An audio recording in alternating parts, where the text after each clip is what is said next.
Assalamualaikum warahmatullahi wabarakatuh.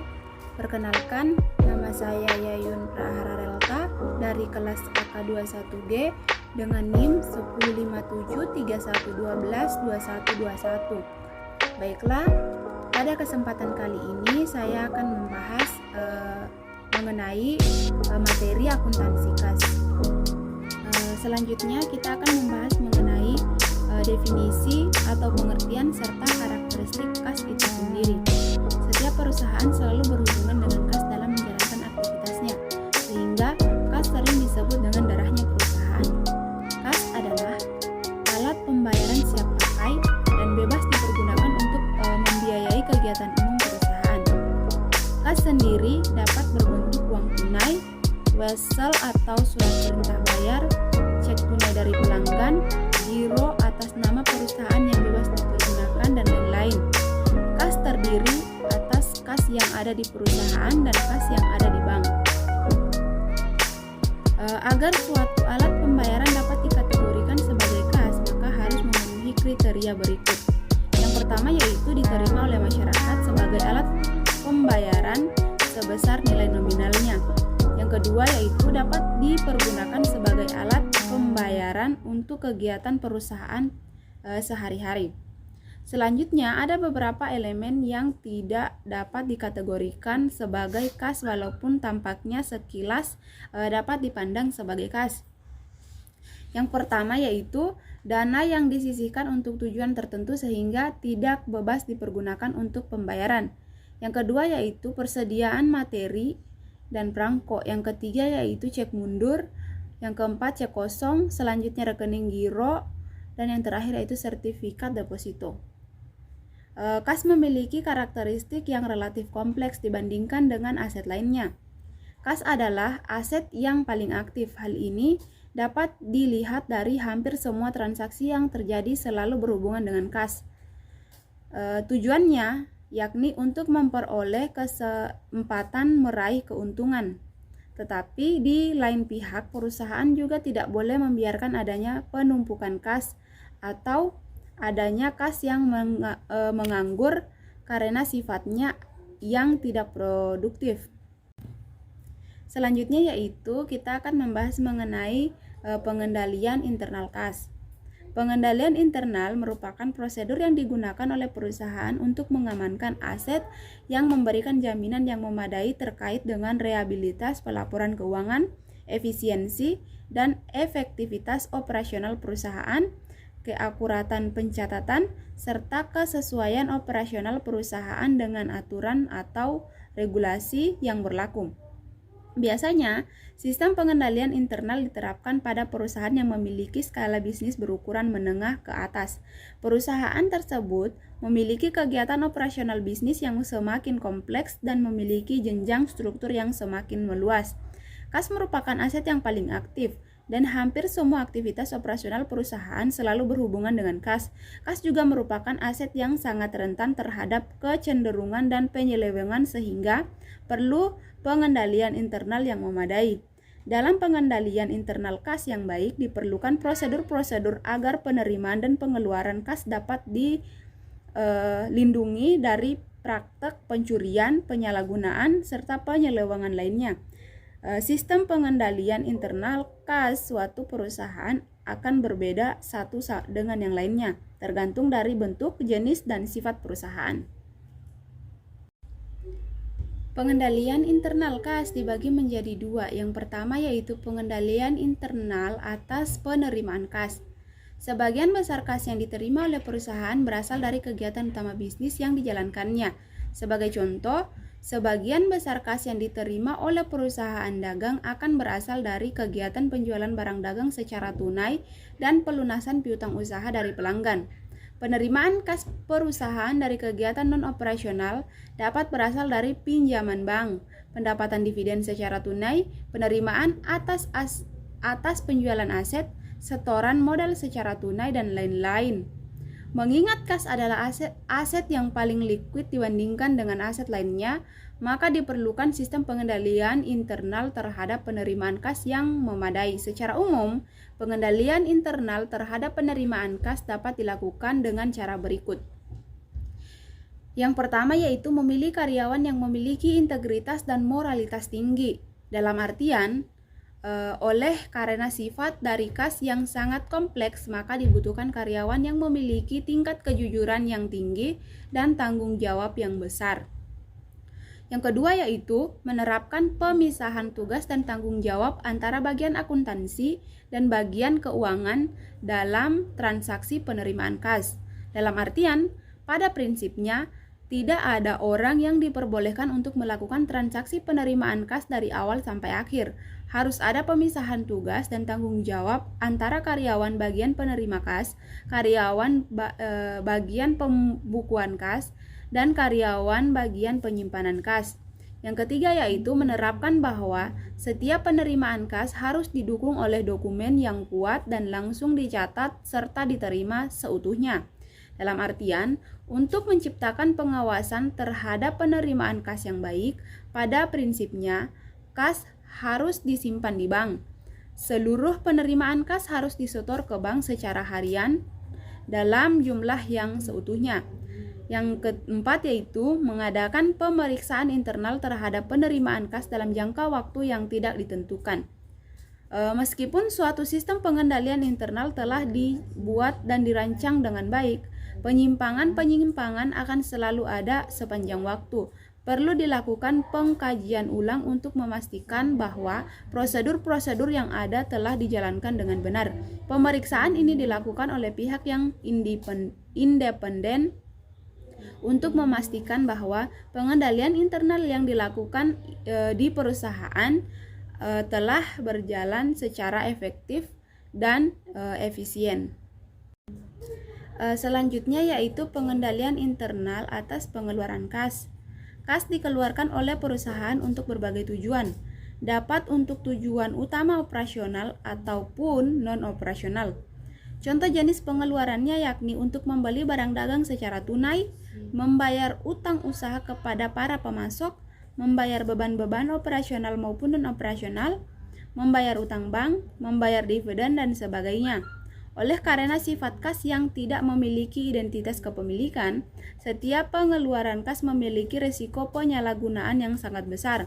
Perusahaan akan membutuhkan pengendalian internal terhadap pengeluaran kas yang memadai. Secara umum, pengendalian internal terhadap pengeluaran kas dapat dilakukan dengan cara-cara berikut.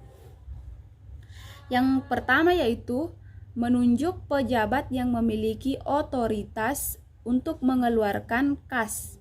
Dalam hal ini yaitu pengendalian internal menjamin bahwa pengeluaran kas harus sesuai dengan keperluannya yang hanya dilakukan oleh orang yang memiliki otoritas atau manajemen keuangan.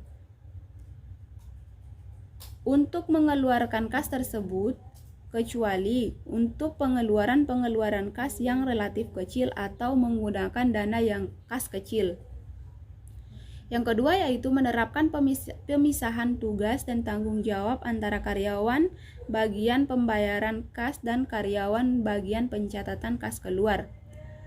Pemisahan tugas dan tanggung jawab mutlak diperlukan. Pada dasarnya, seorang karyawan tidak diperbolehkan menangani seluruh transaksi pengeluaran kas mulai dari pembuatan dokumen pembayaran kas hingga pencatatan kas keluar. Yang ketiga yaitu pengeluaran kas harus menggunakan cek yang telah bernomor urut cetak. Dalam hal itu yaitu pengeluaran kas yang dilakukan oleh perusahaan lebih efektif apabila penggunaan cek atau transfer melalui bank.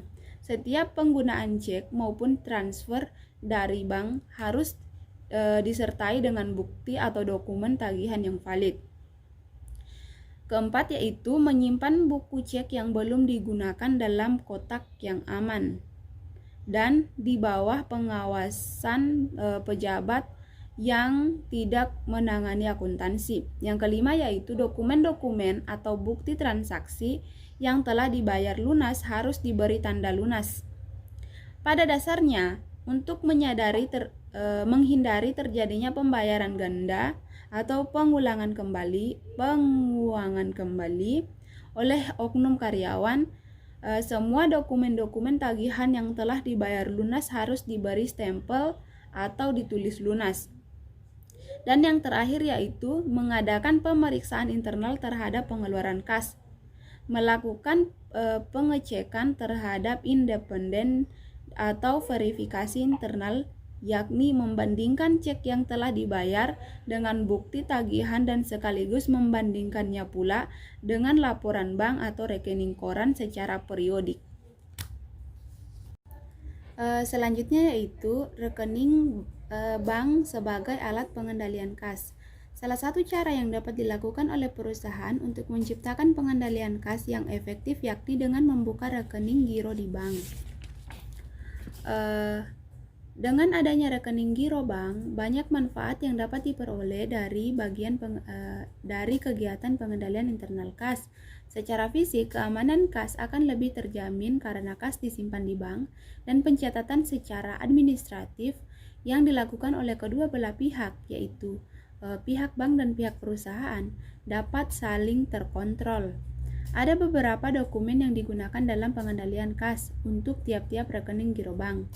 Beberapa dokumen tersebut yaitu yang pertama, kartu spesimen tanda tangan.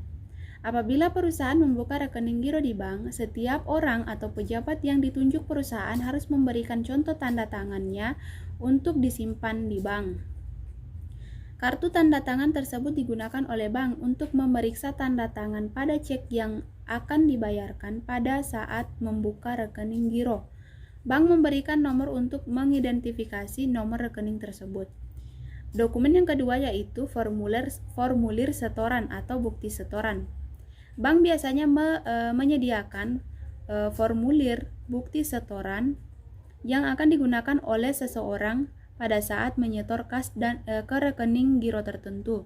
Bukti tersebut berisi tentang tanggal penyetor dan jumlah setoran. Bukti setoran biasanya terdiri atas 2 rangkap, lembar pertama untuk bank dan lembar kedua untuk penyetor. Dan dokumen yang ketiga yaitu buku cek. Dokumen ini digunakan untuk menarik uang dari suatu rekening tertentu. Apabila akan mengambil uang dari suatu rekening giro, pemegang giro harus menarik cek, yaitu perintah kepada bank untuk membayar sejumlah kas kepada pihak lain sebagaimana tertulis pada cek tersebut. Ada 3 pihak yang terlibat dalam sebuah cek, yaitu pihak yang pertama, pembuat cek atau pihak yang menandatangani cek. Yang kedua yaitu pihak bank, pihak yang memproses cek. Yang ketiga yaitu pihak terbayar atau pihak yang mendapatkan pembayaran cek atas cek. Selanjutnya yaitu rekonsiliasi bank. Penggunaan rekening giro bank merupakan salah satu sistem pengendalian internal yang penting karena secara periodik atau setiap bulan, pihak bank mengirimkan laporan kepada pihak perusahaan berupa rekening koran. Laporan tersebut berisi tentang saldo awal kas, setoran-setoran, penarikan-penarikan, dan saldo akhir kas. Terkadang, posisi saldo kas setiap bulannya tidak sama antara pihak perusahaan dengan pihak bank.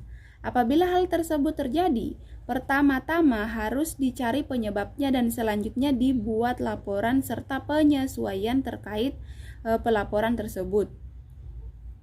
Laporan yang dibuat oleh perusahaan mengenai pembandingan antara saldo akhir kas menurut catatan perusahaan dan saldo akhir kas menurut catatan bank yang disertai penyebab timbulnya perbedaan tersebut dinamakan laporan rekonsiliasi bank.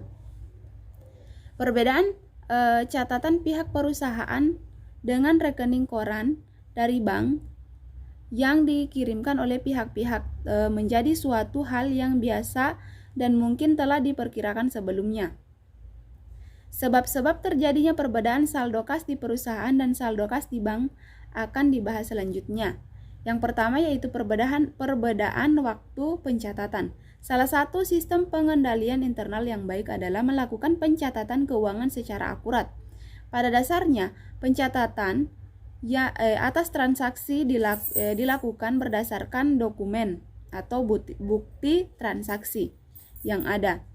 Pihak perusahaan mencatat transaksi kas, penerimaan dan pengeluaran yang didasarkan pada bukti kas masuk dan bukti kas keluar.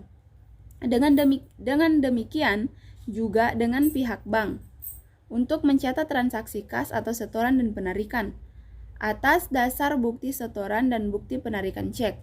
Perbedaan saldo kas antara kedua belah pihak disebabkan adanya keterlambatan penundaan pencatatan transaksi oleh salah satu pihak. Keterlambatan ini disebabkan oleh perbedaan waktu. Hal tersebut dapat terjadi karena informasi dan bukti transaksi dokumen belum diterima oleh salah satu pihak. Perbedaan yang kedua yaitu faktor kesalahan. Perbedaan antara saldo akhir menurut catatan pihak bank dan saldo akhir menurut catatan pihak perusahaan dapat disebabkan oleh berbagai kesalahan, baik kesalahan perhitungan maupun kesalahan pencatatan. Kesalahan-kesalahan dapat terjadi karena berbagai hal, salah satunya yakni karena frekuensi transaksi kas yang sangat tinggi. Kesalahan dapat dilakukan baik oleh salah satu pihak maupun oleh kedua belah pihak, yaitu bank dan perusahaan.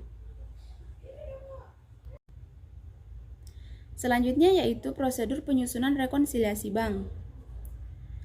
Sebagai alat pengendalian internal, rekening koran secara periodik harus dicocokkan dengan catatan-catatan yang ada di perusahaan. Langkah-langkah yang harus dilakukan dalam penyusunan laporan rekonsiliasi bank, yang pertama yaitu membandingkan saldo akhir kas menurut laporan dari pihak bank dengan saldo akhir kas menurut catatan yang dilakukan oleh pihak perusahaan. Kemungkinannya dapat terjadi perbedaan saldo akhir antara kedua belah pihak. Perbedaan tersebut disebabkan oleh faktor waktu pencatatan atau kesalahan-kesalahan yang dilakukan dari salah satu atau kedua belah pihak. Yang kedua yaitu membandingkan penerimaan-penerimaan yang dicatat oleh pihak perusahaan dengan setoran-setoran yang dicatat oleh pihak bank.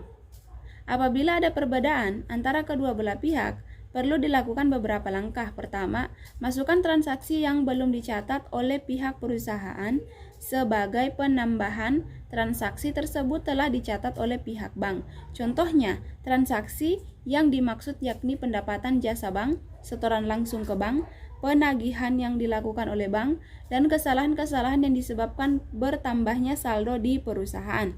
Yang kedua yaitu masukkan transaksi-transaksi yang belum dicatat oleh pihak bank. Sebagai penambahan, transaksi tersebut telah dicatat oleh pihak perusahaan. Contohnya yaitu transaksi yang dimaksud yakni setoran dalam perjalanan dan kesalahan-kesalahan yang disebabkan bertambahnya saldo kas di bank. Langkah-langkah yang ketiga yaitu membandingkan pengeluaran-pengeluaran menggunakan cek yang dilakukan oleh pihak perusahaan dengan catatan-catatan penarikan yang dilakukan oleh pihak bank.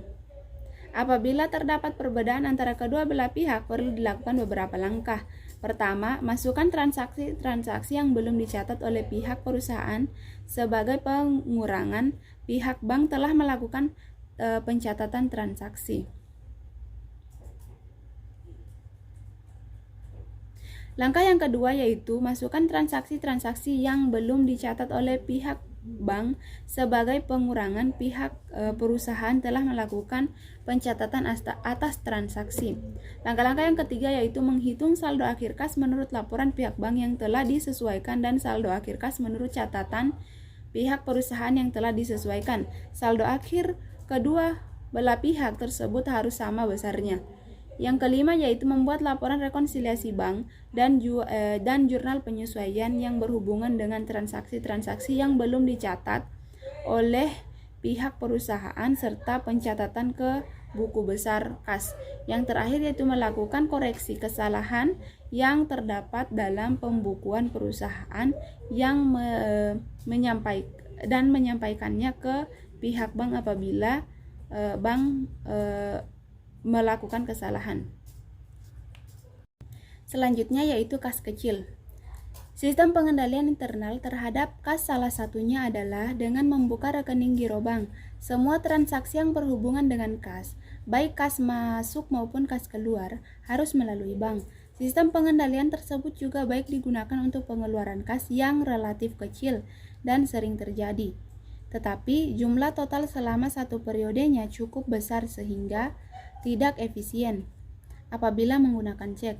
Contohnya, dari pengeluaran tersebut, yakni pembelian barang-barang keperluan pos, pembayaran surat kabar dan majalah, beban transportasi, pengeluaran untuk makanan dan minuman, pembelian perlengkapan kantor, serta hal-hal lainnya. Agar pengeluaran-pengeluaran yang relatif kecil tetap dapat terpantau dengan baik, pengendalian tersebut terhadap kas tersebut tetap harus dilakukan. Perusahaan perlu memiliki sejumlah kas tertentu yang disediakan untuk keperluan-keperluan tersebut. Untuk mengatasinya, perusahaan dapat menyisihkan cadangan dana yang dinamakan kas kecil untuk tujuan pengendalian yang baik. Dalam pengelolaan dana kas kecil digunakan sistem dana tetap. Selanjutnya yaitu pembukuan kas kecil. Dalam rangka pengendalian pengeluaran kas, pembentukan kas kecil sebaiknya menggunakan sistem dana tetap, yakni perusahaan melakukan estimasi terlebih dahulu terhadap besaran kas yang dibutuhkan untuk melakukan pembayaran-pembayaran selama periode tertentu. Periode tersebut dapat mingguan atau bulanan, dan penggunaan dana kas kecil telah ditentukan jumlah besaran serta waktunya. Setelah penggunaan kas kecil ditetapkan, perusahaan mengeluarkan atau mencairkan cek untuk keperluan kas kecil tersebut. Dalam pengelolaan kas kecil, perusahaan menunjuk seseorang sebagai kasir kas kecil yang bertanggung jawab atas penyimpanan, pemakaian, dan pengisian kembali kas kecil. Pada perusahaan yang memiliki operasional berskala besar dan kompleks, dapat dibentuk lebih dari satu kas kecil. Pembentukan kas kecil dapat dilakukan pada tiap-tiap departemen atau bagian-bagian. Selanjutnya yaitu pemakaian kas kecil. Setiap pengeluaran kas kecil harus didasarkan pada perintah pengeluaran kas kecil atau bukti pengeluaran kas kecil. Berdasarkan sistem dana tetap, pengeluaran kas kecil selama satu periode tidak dibuatkan jurnal atasnya, tetapi oleh kasir dibuatkan kartu kas kecil dan berfungsi sebagai alat pengendalian dalam penggunaan kas kecil. Bukti-bukti pengeluaran kas kecil selama satu periode tersebut dikumpulkan oleh kasir sebagai dasar untuk pengisian kembali kas kecil. Jumlah total pengeluaran kas kecil selama satu periode ditambah dengan sisa kas kecil yang pada akhir periode harus sama dengan total awal pembukuan kas kecil. Untuk memastikan pengendalian internal kas kecil berjalan dengan baik, perlu dilakukan pemeriksaan secara mendadak atau tiba-tiba oleh pejabat independen atau auditor internal untuk menjamin bahwa kas kecil digunakan sebagaimana mestinya. Selanjutnya yaitu pengisian kembali kas kecil. Pengisian kembali kas kecil dilakukan secara periodik sebesar kas yang digunakan selama satu periode.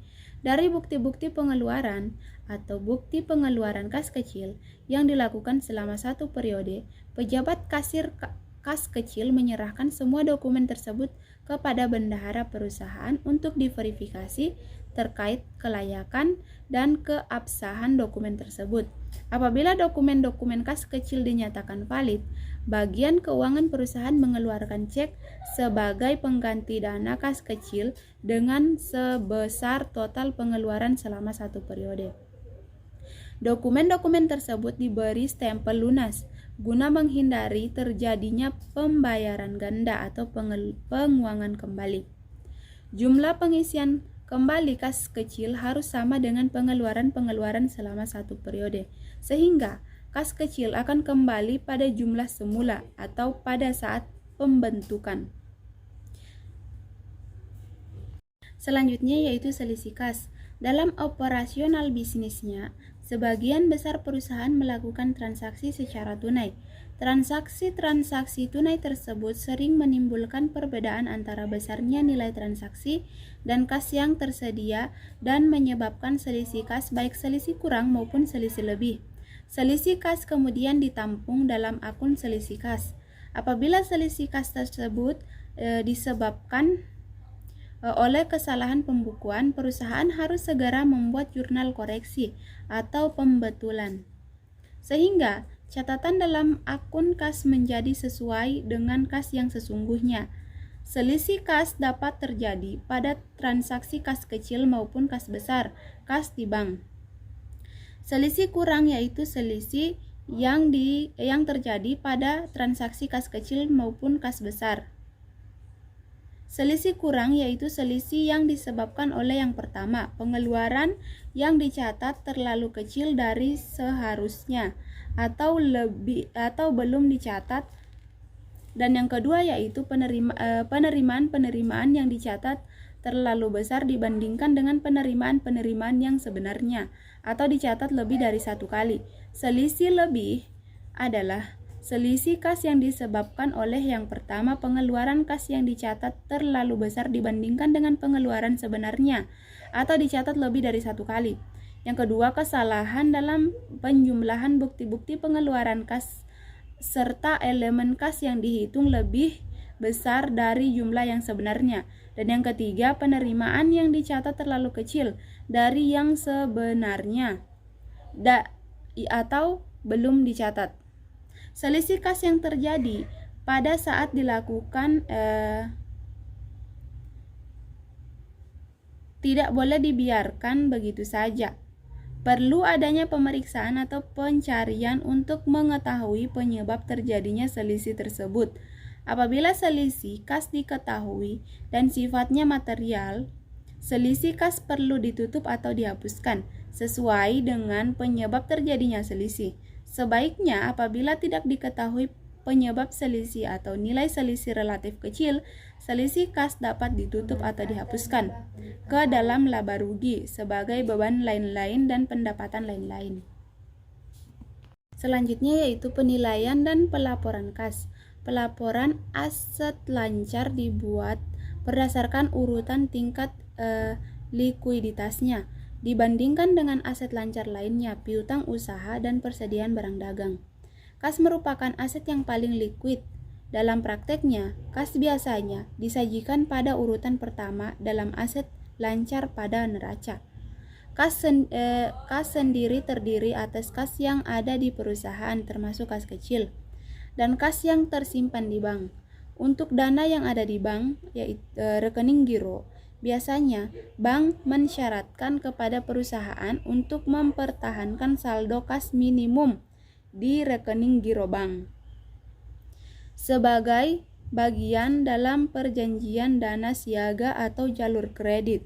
Dana tersebut dapat ditarik pada saat diperlukan. Kebanyakan perusahaan memiliki beberapa rekening bank, tetapi perusahaan biasanya menggabungkan semua rekening kas tersebut dalam kategori kas di bank. Berikut adalah beberapa hal yang perlu diperhatikan dalam pelaporan kas. Yang pertama yaitu setara kas. Setara kas adalah investasi yang sifatnya sangat likuid, cepat dijadikan kas dalam jumlah tertentu tanpa menghadapi resiko yang signifikan, biasanya kurang dari 3 bulan atau 90 hari. Contohnya yakni sertifikat deposito, surat utang atau obligasi, saham, sertifikat Bank Indonesia, penanaman sebagian besar kas ke investasi. Ini adalah praktek setara kas dilaporkan menjadi satu kesatuan dalam kas, yaitu kas dan setara kas. Yang kedua yaitu cerukan. Frekuensi menggunakan kas yang tinggi melalui rekening giro menyebabkan kurangnya informasi mengenai saldo kas setiap saat, sehingga perusahaan kurang mengetahui secara pasti berapa saldo kas yang ada di bank. Oleh karena itu, tidak menutup kemungkinan pengeluaran yang dilakukan oleh pihak perusahaan melebihi saldo kas yang ada di bank, tetapi biasanya bersifat sementara.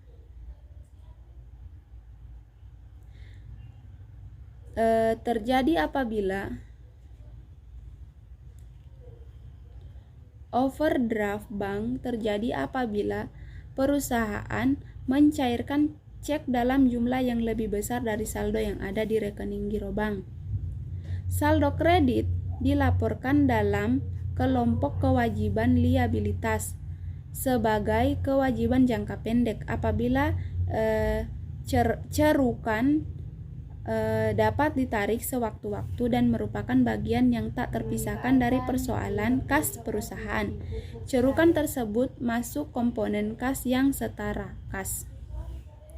Yang ketiga yaitu kas untuk tujuan khusus. Apabila perusahaan memiliki kas, tetapi penggunaan kas dibatasi keperuntukannya atau dicadangkan untuk tujuan tertentu, maka kas tersebut tidak boleh dikategorikan sebagai aset lancar, tetapi masuk dalam kategori aset tidak lancar. Contohnya yakni kas yang dicadangkan untuk membayar utang obligasi atau kas yang diperuntukkan untuk membayar dividen.